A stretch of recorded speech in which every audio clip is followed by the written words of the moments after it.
Hello, everyone's Forest Focus as Nottingham Forest looks to beat rock bottom Southampton on Sunday. It's been a dire season for the Saints, but will they be able to upset the Reds after impressing in defeat to Manchester United last night? Joining me to discuss that is this week's opposition fan, Martin Sanders from the Football Martin YouTube channel. Martin, good to have you back on, mate. How you doing? I'm okay. Time of recording, we're not long after. It's the day after the night before. Saints beaten at Old Trafford. I feel a bit shell shocked to this morning. Actually, I've got to be honest. Yeah, I mean, I didn't watch all the game. I was recording Forest All Over, which people will know with Chris, who's a friend of this show. So I saw the end, and they obviously you collapsed, but I also saw clips of the first half, and you could have scored 4 or 5 goals. Was that sort of encapsulating your season a little bit? These collapses, and you played well in games, or was this different to other games? What did you make of it? Yeah, it's different to anything I've seen before. Actually, from us, I thought we played really well. It's probably the best performance, probably away from home all season. Typical. It's one of the very few games that I've not been away to, and we've actually played really well midweek in Manchester. Fair play to every single Southampton fan travelling up there on a Thursday night. Unbelievable when we got a trip to Forest on Sunday. But yeah, we played well. He's got the players fitter, Ivan Juric. There's one thing that they don't have the ball maybe as much, but they're a lot fitter. That we've created chances on and off all season. We did under Ivan Juric. We're creating more chances than we were under Russell Martin, but we still got the same problem where we just don't take those chances, and that's the biggest problem. We don't have a goal scorer. We didn't play with an out and out 9 last night because the manager, as he feels it, he doesn't have a good enough 9 in the door. Cameron Archer's done well, but he's still very young. But he's brought a man back into the fray that's not played a lot. Campbell Silamana. He played against Swansea in the FA Cup, and he's been picking him up for a while now. Actually, the manager, he's a man that's been sort of like totally out of any thoughts of Russell Martin. Russell Martin didn't like him at all as a player, Kamaldeen Silamana, but Ivan Juric, he likes him because he's got power and he's got pace, and he's got him up to speed, which he's taken a bit of doing. Because he's, how he's walked in the door, the manager, and he's found a player out of fitness is beyond me at a professional football club. But anyway, he's got him fit, Silamana, and he absolutely tore Euro to bits last night. The Man United he played on the right side as a centre back, and he just went up against him and just kept going past him, and he was brilliant last night. He was the real threat for Saints. But the midfield was good. Our midfield was really good last night. Joe Rebo, Leslie Gachukwu, central midfield. They were absolutely outstanding in midfield. To be fair, they matched up Agate and Mainu for United, and were actually far better than them. I thought technically, Southampton were better than United last night. They were more organised. But the manager takes a lot of credit for doing some good stuff, Matt. But he also made 5 substitutions. 3 of those were really bad, and they took out our best players from our midfield and our defence, and it didn't help it in the end, really. And I think a bit of it has to sit at his door as the manager. He made some big calls last night, and they killed us. Yeah, I was flicking through Twitter this morning, and a few guys who are on the Total Saints podcast that you kindly had me on the other day, which you host, were critical of that. Going back to something you said, it's a bit of a damning indictment of Russell Martin talking, when you mentioned fitness of players and the whole squad, things like at this stage of the season. What was your take on Martin going and Juric coming in? Was it the right time, or would you have backed Martin to stay? I really like Russell Martin, and I said on your show earlier on in the season when we played you in August, I really liked him. I like what he did last season.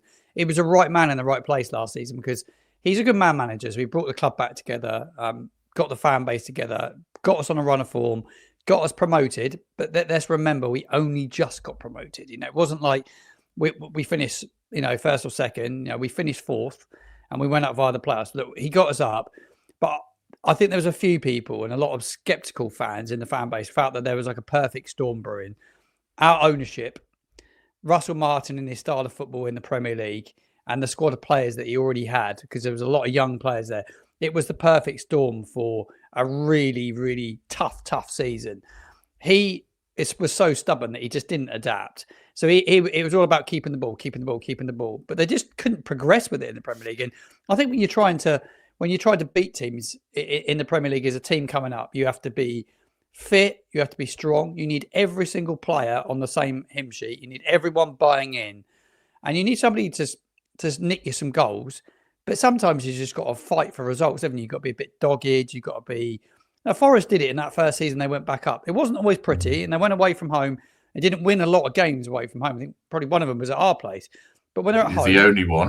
Yeah, I hear what you're saying. Yeah. When you're at home, you got to dig in and you got to find results. And it doesn't matter how you do it. If it doesn't look pretty and you don't stick to your principles, it doesn't really matter as long as you get the win and you get enough points to stay in the division. And then you can build, and then you could start implementing a style of play and stuff.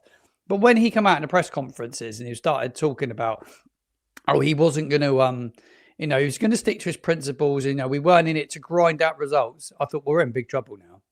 We're in big trouble. And I think the players lost belief in him probably after the Bournemouth game back in, I think it was end of September. And from then, he should have gone then. And after that, we have a defeat against Leicester at home where we're 2-0 up and we collapsed and we lost the game. We had Ipswich at home. We were 1-0 up for long periods, didn't take our chances. He made some poor substitutions that day and cost us the game. And we end up, dropping the points. And it's been the story of the season, really. And you talk about the fitness. We were just used to having the ball under him. And this manager wants a high energy, high press, which suits a team like Southampton or a promoted team a lot better, doesn't it? In coming up to the Premier League, it's really hard to come in and play tippy tap and try and keep possession of the ball when you technically don't have players that are good enough for it. And it was quite obvious after about 3 or 4 games. And I think the Forest game at home was a classic example of that. Is the way that Forest played at St Mary's that day, the way they put a press on Southampton and the energy that they had, certainly in midfield. And Morgan Gibbs-White ran the game that day. He literally ran the game. And defensively sound with Murillo. They were that day, Forest, I'm not just saying it, that it was a 1-0 win. They were one of the most impressive outfits that I've seen there this season because everybody knew their jobs. And we were totally the opposite. Nobody knew their jobs. And we were trying to do something that was alien. We weren't playing to the strengths of the players. And sometimes you have to play to the strengths of your players. And Russell Martin didn't. And you've ended up with him going too late. And you've ended up with a group of players that are probably not ready to play the style of football that Jurek wants to play. But look, he'll get the players fitter. They will get some results. But we will inevitably go down because the change is way, way, way too late. What have you made of the new manager overall then? I saw the Brentford game, which was just an absolute shambles by the look of it, and you could have shipped way more goals. But then you play like you did at United and you look a much more competitive outfit.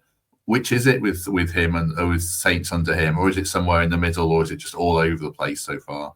Yeah, it's a bit all over the place. I think it's a massive mentality issue within this squad of players. There's no doubt about that. There's no doubt there's a massive, massive mentality issue. But when you go back to his first game, wasn't really in charge against Fulham. His first proper game was against West Ham.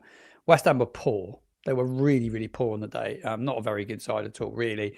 But they walk away with a win. They shouldn't have done. We should have won the game. Didn't take our chances in the first half. We tired because we're trying to play another style of football. We burnt out and lost the game. Then we went to Palace. We were really poor at Palace.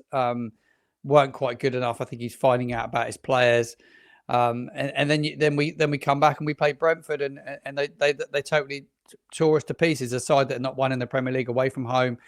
They were really organised. They took their chance early on, and again, it was a mentality issue.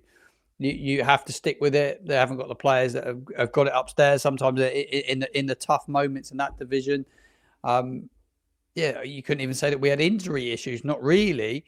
But yeah, just a total collapse. And I was worried after that game. I thought, has he got these players buying into what he's trying to do? Because I thought they didn't play for him that day, but they didn't play for the shirt. There's players giving up.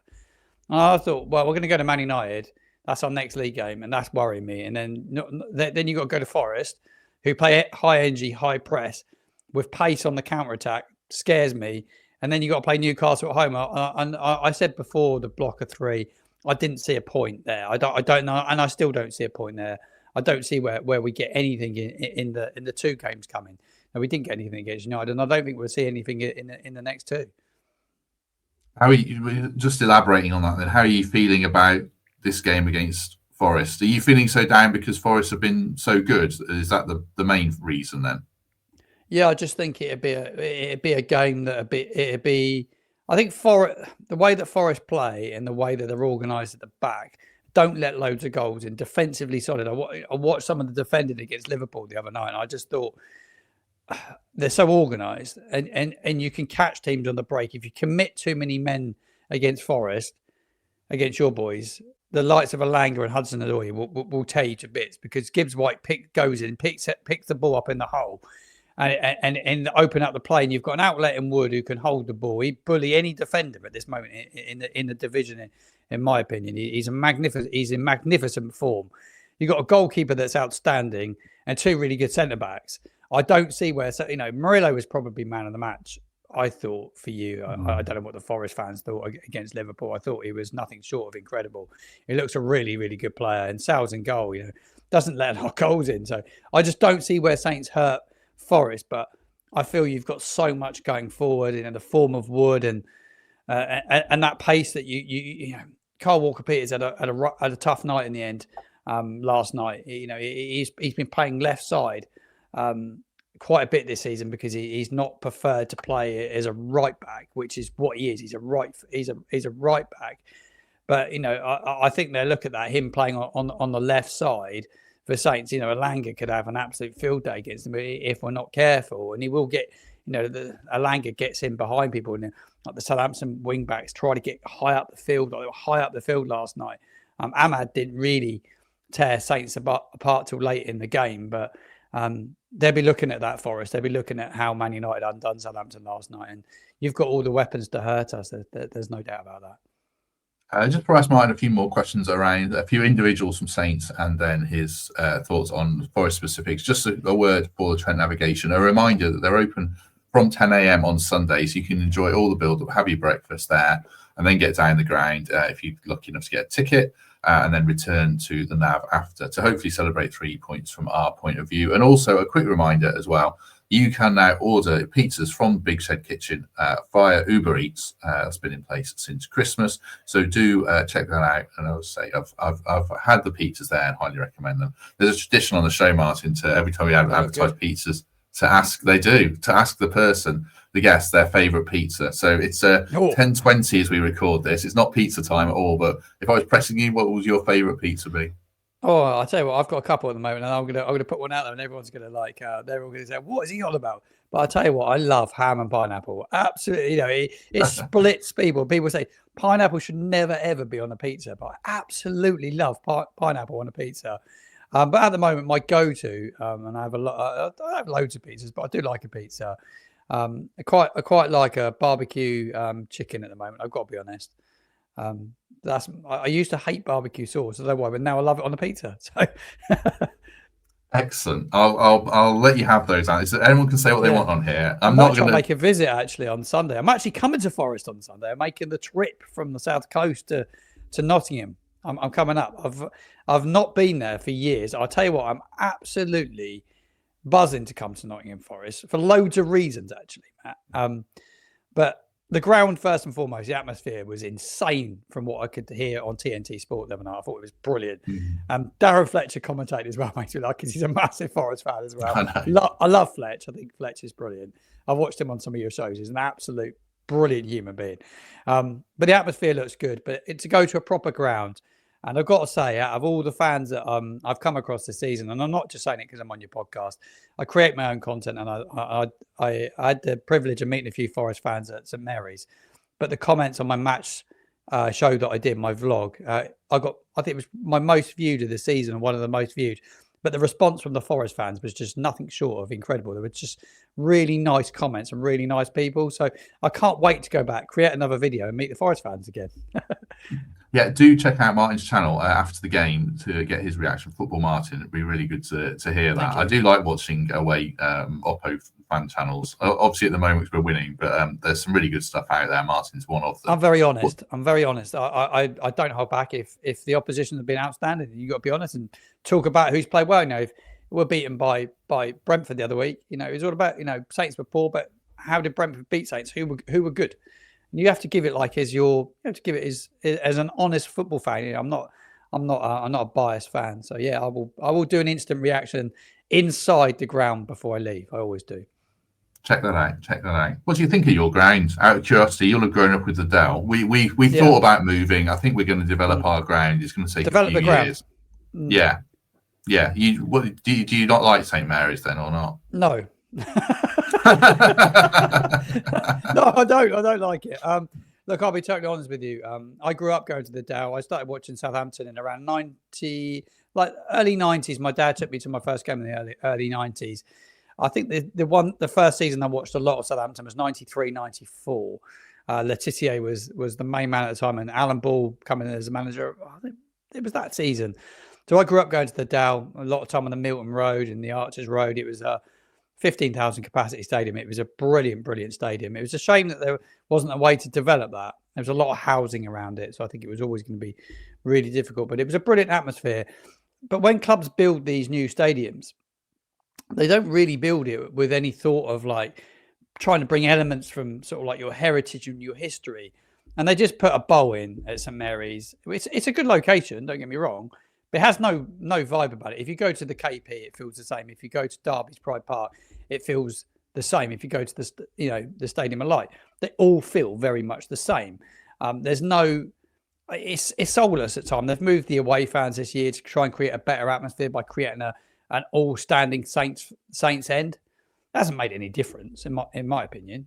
We've hardly seen a goal where they put the Saints standing for the Saints fans. It's crap. I just don't like them. I don't want to be negative, but you're a long way away from the pitch. There's a massive track around it. When we're at the Dell, you're right on top of the players. But I watched Forest actually. I went to watch Spurs because I wanted to go to the Spurs stadium, and I watched Nottingham Forest there. The season under Cooper, I think it was your first season back in the Premier League, and I went to Tottenham's ground. And I'll tell you what, if that is how to build a new stadium. If you're going to build a new stadium, do it like that. It's nice and steep. You can see right on the pitch. You feel close to the action, and it's actually a good atmosphere for a new stadium. But a lot of these new stadiums, they're soulless. But no, I don't like St Mary's. No, that's good. That's not good. It's good to hear your thoughts on it. It's not good that you don't like it. But I agree with you. I'm looking forward to going to Forest because it's a proper ground. It's a proper traditional ground. Yeah, it's magic. I mean, we joke there's no hot water in the taps and all that stuff, but I wouldn't change it. Well, I'd change that, but I wouldn't change the ground. You know what I mean? Well, going back to this game, listening to what you were saying there about how you're going to set up, we were discussing it on our preview podcast, saying, if Southampton would be smart to sit in and let us have the ball, but you don't think they'll do that? No. Saints are sort of like, I think Saints defend quite well. They're trying, defend well. They're trying to get men behind the ball. One thing they did look is organised last night. Looked to have a shape about us, which we haven't looked like we've had in recent weeks. You play 3 at the back, it'd be 3 centre backs. James Bree's the massive weak link. I don't know why he's playing in the side. Nathan Wood was playing for a period of time. But yeah, he's playing with 3 at the back. Harwood Bellis, who's not stepped up to the Premier League whatsoever. He got an England cap, which I was really surprised by. Were you as fans surprised by that? Yeah, I was massively surprised. And I think it was Lee Carsley had him with the England under-21s. That he's not a bad player. He's not a bad player, but he struggled to step up. He was good last night for long periods of time. Then he had an absolute rick at the end, and he's got a rick in him. He had a really, really tough game against Brentford, but no one would be rushing out to buy him. Put it that way. But defensively, 3 at the back, Harwood Bellis, Bednarek and Bree, or he could bring Nathan Wood in and play at centre back. He'd play 2 wing backs. He'd play Walker Peters out of position, right footer as a left wing back. Yuki Sugawara is a weak link on the right side. He can't defend. Japanese international just can't defend. He's just not a very good defender. Good going forward, but not that good dealing with people that run at him. And that's what I speak about Hudson-Odoi and Alanga. I just think that there's pace and power and they get at you. And they'll be looking at that. He'd be looking at that, your manager. I think you causes loads of problems out wide. But Saints will go and press Forest, that's for sure, when Forest had the ball. But I think it's dangerous. It's a dangerous game because if you go and try and press Forest, you could leave us massively. We could be massively exploited in the other way. So it's a dangerous game for us. Yeah, I think we just bypass presses and go long. And, yeah, it's interesting. Like I thought Bree was a right back. He is. Oh, he's playing centre back. Okay. He's playing right centre back at the moment, which is bizarre. Oh, fair enough. So tell us a little bit about, because when I came on Total Saints, I did say I think you have got some good players. I'm sure everyone in the Premier League wants to sign Tyler Dibbling at the end of the season, assuming that he were to move on. I think he's really good. I think Fernandez looks really good. Are they the pick of the bunch? Are there other players that, as Forest fans, we should look at? Yeah, I think there's other players to look at. The goalkeeper's top draw on his day. Ramsdale, he'd be available for someone in the summer when we get relegated. Dibbling's been brilliant. He's got a long way to go. He's still young, bit raw, bit selfish at times. He's got a lot to learn. Not sure that he would go and be a regular anywhere else at this moment in time. He's a really, really good talent. His next move would be really big for him. He went to Chelsea before as a young kid and he struggled. Sort of had a period of time. He went and played in there. He was going to play for their under-21s. It just didn't work out. But he's a good player. He come back and is a bit about him. Fernandez is brilliant. Good on the ball. Not a match winner. Technically good. Got loads of little flicks and tricks. He's good. But in recent games, and I'm surprised I'm saying this, but Ugachukwu, who's on loan from Chelsea, has been brilliant. He's been immense. Really, really good player. Big and strong. Like I said, he did a really good job in midfield against United. He was good against Swansea. That he had as many good games as he did bad games, and he had some bad games. I'll be totally honest about that. Russell Martin didn't like him, but I actually think he's got all the attributes to be a top midfielder in the Premier League. He's one to watch. Definitely look out for him. Other than that, I'm struggling to pull anyone out. I'm thinking about all the Forest players. When I ask you this question, you start asking about the Forest players, and there's loads because you're blessed with talent that's playing well. But yeah, no, I'd say Ugachukwu, but he's not a Southampton player; he's a Chelsea player. Just finally, then summing it up, on our show, we kind of all said comfortable Forest win. I've said 2-0 a couple of times. I don't think we're a team that necessarily blows people away. Is that still fair? Would you go along with that? A comfortable? Oh, you'll comfortably beat us. Yeah, I think you'll beat us. What I want to see from the remainder of the season is we all know we're going down, but it's how bad that gets. And I think we have to go there and try and keep it as tight as we possibly can. Like I said, I'm looking forward to the atmosphere. I think it'd be an away day to look forward to, just go to the ground and to go to Forest. I'm not going because I don't think we're going to get a result, because I don't think we will get a result. We've got to try and beat Derby's points low tally. Derby got 11, didn't they? In I can't remember. What was 2007, wasn't it? Yeah. 7, 8, yeah. Sunderland had got 15 one year. Sheffield United got 16. I got Huddersfield got 16. Sunderland and Portsmouth in another year got 19. So you've got to try and not finish in that group. Got to try and find 20 points. I don't think we'll find 20 points. I really don't. I don't see it. And I don't want to be negative, and loads of Saints fans they say I'm negative. I'm not. I'm being really realistic. I don't see where the points are going to come from. I said early on in the pod that I saw the game against United, Forest and Newcastle ending with 0 points, and I believe that's how it will finish. Just let me ask you one more quick question that isn't about this game, but I think we always like to hear from fans and the future of their clubs and take an interest in that on this particular show. You like you say, you're going down. How are you feeling about the next 5 years or a couple of years as a Saints fan? Are you worried it could cascade, or do you think you'll have a reset and bounce back? How are you feeling about it? I'm really worried. I'm really worried about what the ownership will do. The chairman this week stepped down at the football club, a guy called Henrik Kraft. He was a part of the ownership board, Sport Republic, who own Southampton Football Club, headed up by businessman Dragan Solak. He's actually taken the hot seat.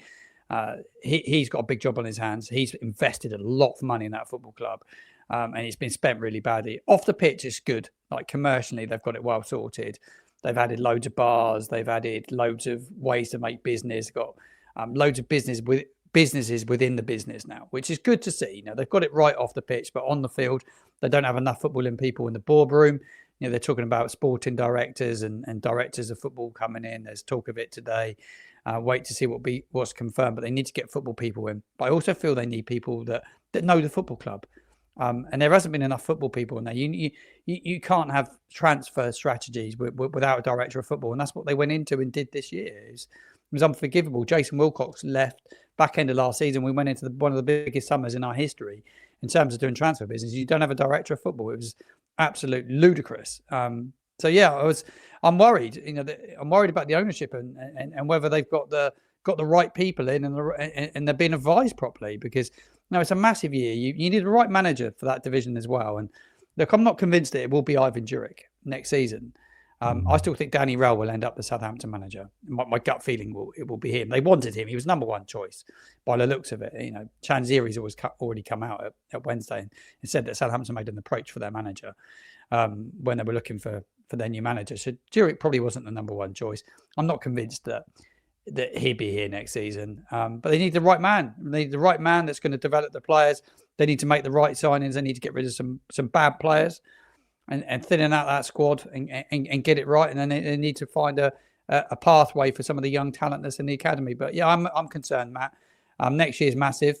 I thought we were lucky to get out of the Championship last time round. We would have to set it on fire pretty quickly next season to get straight back out of it again.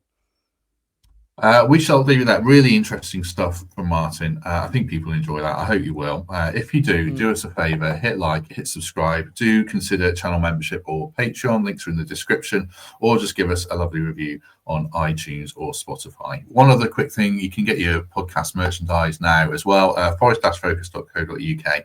And I was going to say as well, just quickly, we said this on the Forest Logo thing last night, about the in your head chant. That works for Ryan Yates. So I really hope we see that. He's in your head. That's not me saying that. That's Fon Forest and Capanosity and Function, random Forest, random Twitter names, two good Irish lads. I saw that, so I'm just going to put that out there because I'd love to hear that chant continue. That was a lot of fun going after the slot. So there you go. Right, we shall be back on Sunday after the game at 4:30 or 4:45. I think we'll have a post-match show, and then we'll be back on Monday for a full debrief, and we'll look ahead to Bournemouth. David Prutton is on that to discuss the Prutton Derby. As a former player of both clubs, he'll join us at 11:30 a.m. with Greg and P, I think. So yeah, have a good day, everyone. Enjoy the weekend, enjoy the match, and if we don't see you then, we shall see you soon.